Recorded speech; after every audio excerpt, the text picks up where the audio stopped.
আমরা নবম দশম শ্রেণী উচ্চতর গণিতে অর্থাৎ ত্রিকোণমিতি 8.3 এর আমরা অনুশীলনী অঙ্ক করব।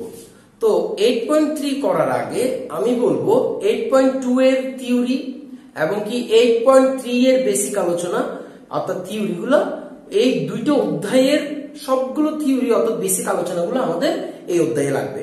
তো এই অঙ্কগুলো করার আগে আমাদের 8.3 এবং 8.2 এর বেসিক পর্বগুলো আমাদের খুব ভালো করে জানতে হবে, সেগুলো এখন আমরা অ্যাপ্লাই করব। আর যদি না দেখে থাকেন 8.3 এর আমার প্রায় শুধুমাত্র 8.3 এর 9টা পর্ব আছে, বেসিক পর্ব, ঠিক আছে? সেগুলো সবগুলো ভিডিও লিংক নিচে আছে, সেগুলো দেখে অঙ্কগুলো করলে খুবই ভালো লাগবে। ওকে, তারপরে চেষ্টা করব অঙ্কগুলো কত ইজি করা যায়। ওকে, তো 7 ক 8.3 এর 7 ক নাম্বার বলেছে sin 7phi এর মান নির্ণয় করতে।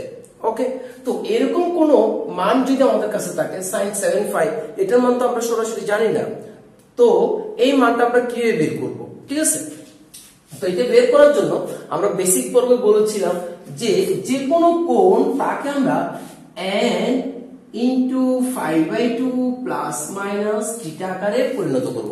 এখানে n কে n হচ্ছে একটা স্বাভাবিক সংখ্যা, ওকে, নেচারের নাম্বার হবে, তখন অনুপাত কি হবে? পরিবর্তিত হবে, পরিবর্তন হবে। এই দুটো জিনিস আমাকে মনে রাখতে হবে। কিসের অনুপাতে? এখন আমরা আসি, এখানে sin 7phi, এখানে sin 7 ইনটু 2 ইনটু 5/2 লিখলে আমাদের কোনো সমস্যা আছে? কোনো সমস্যা নাই। কেন করলাম এটা? আমরা এই n ইনটু 5/2 প্লাস মাইনাস থিটাকে পরিণত করলাম আর কি। যেমন এটা হচ্ছে যদি 2 হয়, তাহলে এখন আসলো আমার কাছে এটা ব্র্যাকেট দিতে হবে, তাহলে sin 14 ইনটু 5/2, তাহলে n হচ্ছে 14 ইনটু এই যে ইনটু 5/2, তো প্লাস মাইনাস থিটা দিতে হবে। তো এখানে থিটা দেওয়ার আমাদের কোনো সূক্ষ্মকোণ পাই নাই, এখানে থিটা ইজে, এখানে থিটা হচ্ছে একটা সূক্ষ্মকোণ, থিটা হচ্ছে কি কোণ? সূক্ষ্মকোণ, অর্থাৎ অ্যাকিউট অ্যাঙ্গেল। সো এখানে আমি প্লাস 0 ডিগ্রি দিচ্ছি। প্লাস 0 দিলে এতে মানের কোনো কি হচ্ছে না? পরিবর্তন হচ্ছে না। তাহলে আমি কি করতে পারি? sin 14 5/2, তাহলে sin 14 5/2 কে যদি আমরা করি তাহলে sin 14 বার ঘুরবে। আদি ইনিশিয়াল লাইন হচ্ছে বেসিক পর্বে বলেছিলাম এখান থেকে, তাহলে 14 বার ঘুরবে। 1 2 3 4 5 6 7 8 9 10 11 12 13 14, 14 হয়ে প্লাস 0, মানে 14 হয়ে প্লাস 0 ডিগ্রি, প্লাস 0 ডিগ্রি মানে হচ্ছে 0 মানে একেবারে 0, তার মানে কিসের উপরে? এটা পুরো x অক্ষের উপর অবস্থিত। যদি অক্ষের উপর অবস্থিত হয় তাহলে সেটা হবে পজিটিভ। ওকে, আর ফার্স্ট কোয়াড্রেন্টে আমরা জানি কি এখানে অল পজিটিভ, আর এখানে হচ্ছে sin কোসেক পজিটিভ, আর এখানে হচ্ছে tan cot পজিটিভ, আর এখানে হচ্ছে sec cos পজিটিভ। এটা যাতে মনে থাকে, নেক্সট বার যাতে আমাদের কাজে লাগে। ওকে, তাহলে sin 14 5/2 আমরা এখানে আসলাম অক্ষের উপরে, অক্ষের উপরে এখানে কি হবে? সেটা পজিটিভ হবে। দেন সাইনটা কয়বার ঘুরেছিল? সাইনটা 14 বার ঘুরেছে, মানে জোড় সংখ্যা, জোড় বার ঘুরেছে, জোড় বার ঘুরলে অনুপাত চেঞ্জ হবে না। তাহলে আমরা সাইন লিখে দিলাম। ওকে, সাইন, এখন এরপরে 0 ডিগ্রিটা বসে যাবে। ক্লিয়ার কিনা? আমি আবার বলতেছি, প্রথমে দেখবো সাইন এখানে কয়বার ঘুরছে? 14 বার। 14 বার হলে সাইন জোড় সংখ্যা হলে অনুপাত যেরকম সেরকম থেকে যাবে। 2, এরপরে সাইনটা দেখবো 14 বার ঘোরার পর যেখানে গেছে সেখানে পজিটিভ না নেগেটিভ। দেখি যে এখানে 14 বার ঘোরার পর প্লাস 0 ডিগ্রি, মানে অক্ষের উপরে, অক্ষের উপরে থাকলে সবসময় পজিটিভ হয়, তাহলে পজিটিভ। এরপরে ঠিক রেখে বসাই দিয়েছে, সাইন 0 ডিগ্রি মান হচ্ছে 0। ওকে, সাইন 0 ডিগ্রি মান হচ্ছে 0, এইটাই হচ্ছে আমার কাছে আনসার। ক্লিয়ার? যে কোনো অ্যাঙ্গেলকে আমরা এই স্ট্রাকচারে ফেলে দেব, এরপরে সলভ করে ফেলবো। এর খ নম্বরে আছে cos 11 5/2। তো 11 5/2 এখানে যখন আমরা 5/2 দেখবো 90 ডিগ্রি করা আছে, অ্যাকিউট অ্যাঙ্গেল বের করার কোনো সুযোগ নেই, অ্যাকিউট অ্যাঙ্গেল নেই, তাহলে আমরা 0 ডিগ্রি বসাবো। তাহলে এটাকে আমরা কি করতে পারি? সরাসরি cos 11 into 5/2 প্লাস 0 দিলাম। ওকে, এখানে অ্যাকিউট অ্যাঙ্গেল আমি 0 দিতে কোনো সমস্যা হচ্ছে না।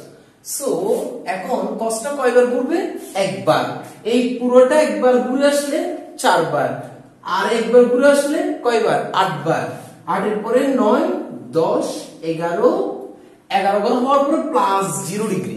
এই 11 বার এখানে প্লাস 0 এই অক্ষের উপরে কি হবে? সবসময় পজিটিভ। তাহলে পজিটিভ সাইন। কিন্তু cosটা কয়বার ঘুরেছে? 11 বার। cos যদি ভেজর বার ঘুরে, cos অর্থাৎ যে কোনো n যদি ভেজর বার ঘুরে, কোন যদি ভেজর বার ঘুরে, তাহলে অনুপাত পরিবর্তন হবে। কে পরিবর্তন হবে? sin থাকলে cos হবে, cos থাকলে sin হবে, ঠিক আছে? tan থাকলে cot হবে, cot থাকলে tan হবে, ঠিক আছে? এটা একই কথা। ওকে, sin থাকলে cos হবে, cos থাকলে sin হবে, tan থাকলে cot হবে, দেন sec থাকলে cosec হবে। যখন n ভেজর বার করবে, sec থাকলে cosec হবে। তাহলে এখানে cos আছে, cos থাকলে কি হবে? sin হবে। তাহলে sin এবং 0 ডিগ্রি, sin 0 ডিগ্রি মানে হচ্ছে 0। এটাই হচ্ছে आंसर। তো এর পরেরটা কি আছে? গতে cot 11 phi। তাহলে একই কাজ, এখানে যখন phi দেখব 11, এখানে যে সঙ্গে থাক না কেন, এখানে যখনই phi দেখব তখনই তাকে আমরা 11 into 2 into 5/2 লিখব, কারণ 2 কাটা গেল 5, ঠিক আছে? তাহলে এখানে এই 5 কে 5/2 লিখলাম, 2 into 5/2 লিখলাম, কারণ 180 ডিগ্রি, 2 into 5/2 মানে 2 into 90 ডিগ্রি, ঠিক আছে? এখানে যদি 2 কাটা যায় তখন 5 চলে আসে। তাহলে এখানে আমি প্লাস একটা 0 দিতে আমার কোনো সমস্যা নাই, প্লাস 0 ডিগ্রি দিলে, ঠিক আছে? সো এখানে এটা কি দাঁড়ায়? 22 into 5/2 প্লাস 0। সো 22 5/2 কতবার ঘুরবে? ঠিক আছে, কতবার ঘুরবে সেটা হচ্ছে আমি এখানে করি আরেকটা cot। তাহলে একটা পুরো ঘুরে আসলে 4 8 12, ঠিক আছে? ঠিক আছে, তাহলে 12 হলো, কয়বার ঘুরলো? 3 বার, 4 বার, 5 বার, 4 5 20। তাহলে এরপরে কি হবে? এই 21, এরপরে 22। এতবার ঘুরতে হয় না, ডাইরেক্ট 4 5 20 তো এখান থেকে 20 শুরু, 5 বার ঘুরে ফেলছে 20 21 22। 22 হওয়ার পরে প্লাস 0 অক্ষের উপরে হলে প্লাস। দেন কটটা কয়বার ঘুরেছিল? 22 জোরবার। দেন কট ঠিক থাকবে 0 ডিগ্রি, থিটা ডিগ্রি তার পাশে বসে থাকবে। cot 0 ডিগ্রির মান হচ্ছে অসংজ্ঞায়িত। এরপরটা কিন্তু অনেক ইম্পর্টেন্ট অঙ্ক, tan minus থিটা। এখানের ভিতরে কিন্তু মাইনাস থিটা। সো আমরা কিন্তু বেসিক পড়বে, অর্থাৎ 8.3 এর শুরুতে বেসিক পড়ব, অর্থাৎ মাইনাস থিটা কোণের ত্রিকোণমিতি অনুপাত। সেখানে আমরা কি বলেছিলাম? একমাত্র sec মাইনাস থিটা সমান sec থিটা হবে, আর cos মাইনাস থিটা সমান cos থিটা হবে। বাকি সবগুলোতে tan মাইনাস থিটা সমান মাইনাস আসবে, একমাত্র cos এবং sec ছাড়া।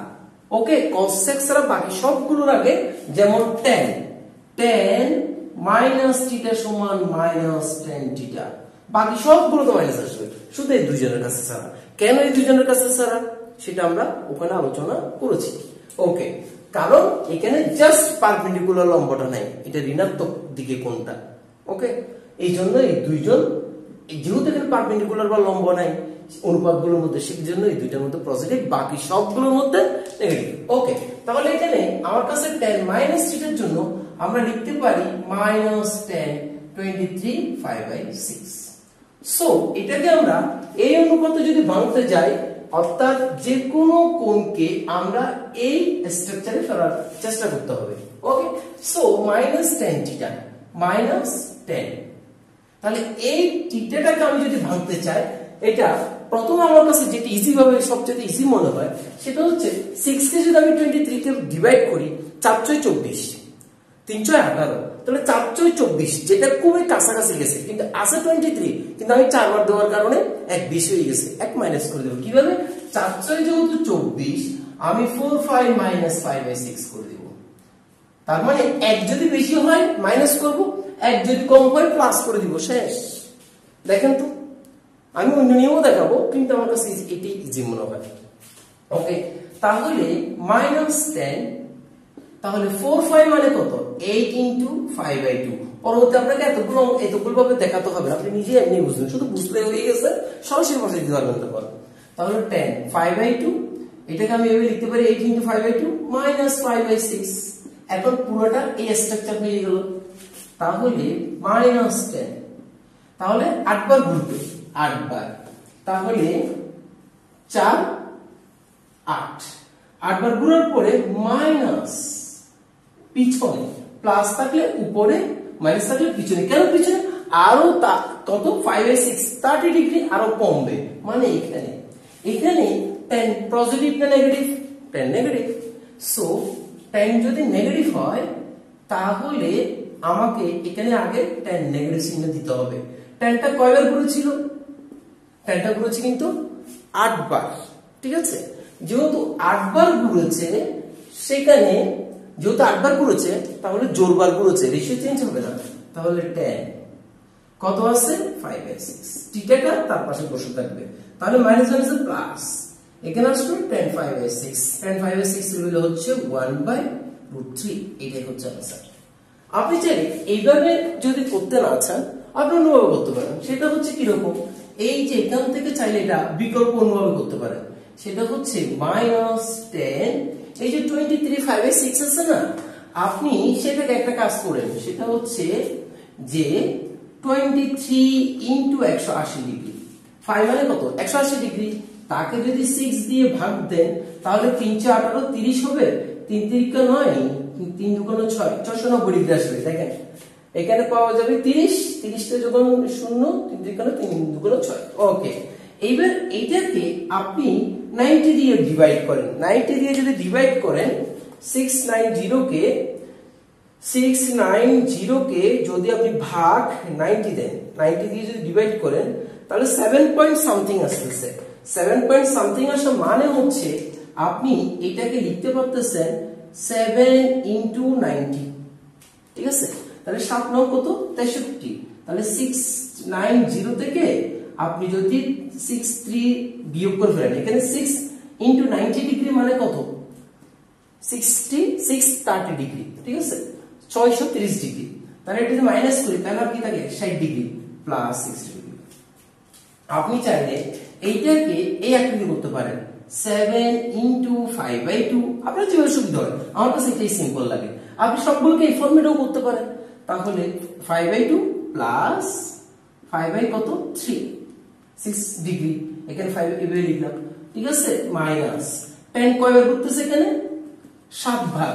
তাহলে 7 বার করলে 1, এই যে 1 2 3 4 5 6 7, 7 বার করার পর প্লাস, এখানে কত? এখানে হচ্ছে 10 নেগেটিভ, তাহলে নেগেটিভ সাইন আসতেছে, কিন্তু 7 বার ঘোরাতে 10টা কি হয়ে যাবে? কট হয়ে যাবে, 5/3। তাহলে মাইনাস হচ্ছে প্লাস, cot 5/3, cot 5/3 ভ্যালু কত? 1/√3। যেটা আপনার কাছে যদি এটা পছন্দ হয় এইভাবে করে নেবেন, আর যদি এইভাবে করেন এইভাবে করে নেবেন। তারপরের অঙ্কটা 7 উমো। তো দেখেন তো, cosec 19 5/3। তো এর আগে দুইটা নিয়মের কথা বলেছি, যে কোনো দুইটা নিয়মের যে কোনো একটা নিতে পারবেন। আপনি 5 মানে 180 ডিগ্রি দিয়ে 19 দিয়ে গুণ করে 3 দিয়ে ডিভাইড করার পরে যে অ্যাঙ্গেলটা আসবে তাকে 90 দিয়ে ডিভাইড করার পরে যেটা অর্থাৎ ভাঙা অংশ থেকে যাবে তাকে অ্যাকিউট অ্যাঙ্গেল ধরে করতে পারেন। কিন্তু আমার কাছে এটা সিম্পল মনে হয়। এই যে 19/3 আছে না, 3 দিয়ে যদি আমি 90 কে ডিভাইড করি, 3 × 18, তার মানে 19 আছে, এক ঘর বেশি আছে আরো, তার মানে প্লাস করব। কি প্লাস করব? 5/3 প্লাস করব। দেখেন তো, cosec 3 6 18, তাহলে 65 প্লাস 5/3। এখানে যদি 19 5/3 না থেকে যদি এই জায়গায় থাকতো যে 17 5/3, ওকে 17 যদি 5/3 থাকতো তাহলে লিখতাম কি 3 6 18 6 5 মাইনাস 5/3 লিখতাম। এখন 19 5 আছে বলে 3 6 18 এর সাথে একটা 5 যোগ হবে এলসিএম করলে লসাগু করলে। আর এখানে 3 6 18 18 থেকে 1 চলে গেল 70 75 থেকে মাইনাস করতাম কারণ 3 6 18 এক বেশি আসছে তখন মাইনাস করতাম। এখন এখানে এক আরো কম আসছে তাই প্লাস করে দিছি শেষ। তাহলে এটাকে আমরা লিখতে পারি কোসেক, তাহলে 12 ইনটু 5/2 লিখতে পারি, ঠিক আছে, প্লাস 5/3। এখন আমি কিসে পরিণত করলাম, এই যে ভ্যালু পরিণত করলাম n ইনটু 5/2। তাহলে কোসেক 12 বার ঘুরবে, পুরো একবার ঘুরে আসলে কয়বার 4 বার, তারপরে 2 বার ঘুরে আসলে কয়বার 4 গুণ 8 বার, 3 বার ঘুরে আসলে 12 বার, এরপরে প্লাস 5/3। এখানে কোসেক পজিটিভ, এখানে সবাই পজিটিভ, ঘুরছে কয়বার 12 বার মানে জোর, তাহলে কোসেক ঠিক থাকবে, অনুপাত চেঞ্জ হবে না, জোর বার করলে অনুপাত অপরিবর্তিত থাকবে। তাহলে কি লিখবো কোসেক 5/3, তাহলে কোসেক 5/3 এর মান হচ্ছে 2/√3, ঠিক আছে। আর যদি এভাবে করেন 19 এর সাথে 180 যোগ করবেন, যোগ করে 3 দিয়ে ভাগ দিবেন, ভাগ দেওয়ার পরে যেটা পাবেন তাকে কত ইনটু 90 লেখা যায় সেটা দেখবেন, প্লাস বা মাইনাস যেটা করতে হয় সেটা করে ফেলবেন, তবে এটা আমার কাছে সিম্পল লাগে। এরপরটাতে কি বলছে 7/6 sec মাইনাস থিটা। তো এখানে যদি sec মাইনাস থিটা থাকে তাকে আমরা কি লিখি sec থিটা। তাহলে আমরা লিখতে পারি sec মাইনাস থিটা সমান হচ্ছে sec 25 5/2। ওকে, sec মাইনাস থিটা সমান হচ্ছে sec থিটা। ওকে, এখন কি বলেছিলাম কিছুক্ষণ আগে যে এখানে যদি 5/2 90 ডিগ্রি করা থাকে তাহলে আমার 2 দিয়ে ডিভাইড করার প্রয়োজন হচ্ছে না। এখানে যখন 5/3 থাকবে তখন 3 দিয়ে ডিভাইড করব, যে সংখ্যাটা থাকবে। এখানে 5/4 থাকবে ডিভাইড করব, 6 থাকলে ডিভাইড করব, 5/2 থাকলে ডিভাইড করার প্রয়োজন হচ্ছে না। কি রকম, আমি সরাসরি একে 25 ইনটু 5/2 লিখে দিব, প্লাস এখানে 0 করে দিব। ওকে, তাহলে এখানে আমরা কি পাচ্ছি, এখানে সেকটা ঘুরবে কয়বার 25 5/2, তাহলে 4 6 24, পুরো একবার ঘুরলে 4 বার, 4 6 24, 6 বার ঘুরলে কোথায় থাকবো, এখানেই থাকবো, একবার 2 বার 3 বার 4 বার, 6 বার ঘুরলে 4 6 24 ডিগ্রি ঘোরা হয়ে যাবে। তাহলে 24 ঘোরার পরে তারপর কত, এই 25 এর পরে প্লাস 0, তার মানে এই এখানে অবস্থিত, অর্থাৎ অক্ষের উপর অবস্থিত, অক্ষের উপর অবস্থিত সেটা পজিটিভ হবে, নো ডাউট। বাট সেকটা কয়বার ঘুরছে 25 বার, মানে ভেজুর বার, তাহলে সেক থাকলে সেটা কি হওয়ার কথা, কোসেক হয়ে যাবে। তাহলে কোসেক 0 ডিগ্রি, তাহলে কোসেক 0 ডিগ্রির মান হচ্ছে কত, অসংজ্ঞায়িত। ওকে, আশা করি বুঝতে পেরেছি। সো এর পরের অঙ্কটা কি বলছে, sin 31 5/6, ঠিক আছে। তাহলে আমরা কি বলেছিলাম, এখানে যদি 5/2 থাকতো তাহলে 31 ইনটু 5/2 দিয়ে প্লাস মানে 0 করে ফেলতাম। এখন এখানে 31 ইনটু 5/6 একটা সূচক গুণ, 31 যদি ইনটু দিয়ে 5/6 এটা হচ্ছে সূচক গুণ। ওকে, তাহলে আমরা 6 দিয়ে এটাকে কি করব, ডিভাইড করতে যাব। 5 6 30, এক হচ্ছে খুবই কাছাকাছি, মানে 30 এর সাথে 1 যোগ করতে হবে। তার মানে আমি কি করতেছি দেখেন, 5 6 যেহেতু 30, তাহলে sin 5 প্লাস 5/6। ওকে, এটা দিতে পারতেছি না, 5 6 30, 1 31 এলসিএম করলে। আর অন্যভাবে তো বলেছি এর মানে 180 ডিগ্রি, 31 দিয়ে গুণ করবো, 6 দিয়ে ভাগ করবো, যেটা পাওয়া যাবে সেটাকে 90 দিয়ে ডিভাইড করলে যত ইনটু থাকবে সেটা করব। তবে এটা ইজি একেবারে, একটু বুঝার চেষ্টা করুন। 5 6 30। ওকে, এরপর আসে, তাহলে এখানে এটাকে আমি লিখতে পারি sin 10 ইনটু 5/2 প্লাস 5/6। ওকে, তাহলে sin কয়বার ঘুরবে আমাদের এখানে, আমাদের ঘুরবে যে এখানে 8 বার, তাহলে 4 8 9 10, ঠিক আছে, 10 হয়ে প্লাস এখানে, তো এখানে sin পজিটিভ না নেগেটিভ, sin নেগেটিভ। ওকে, সাইনটা ঘুরছে কয়বার 10 বার, সাইন ঠিক থাকবে যেহেতু জোর বার ঘুরেছে।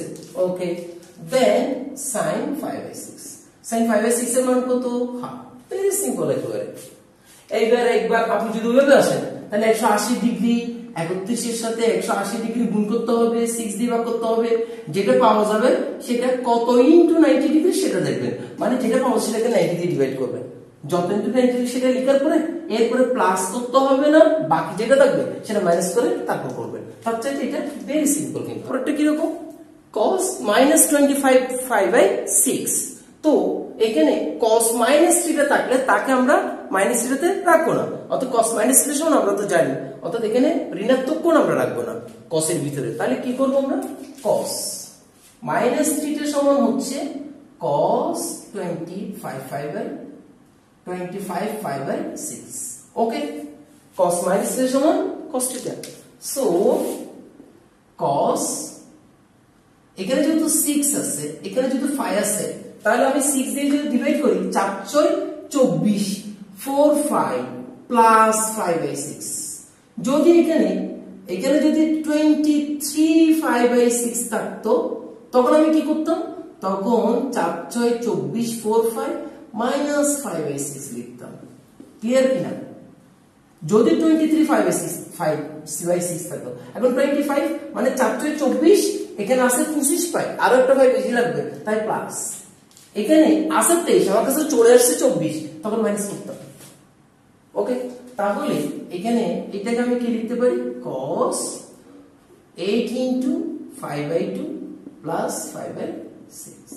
ওকে, তাহলে cos কয়বার করবে, 8 বার, 4 8 8 গুলো প্লাস, এখানে সবাই কিন্তু কি হয়, সবাই কিন্তু আপনার পজিটিভ হয়।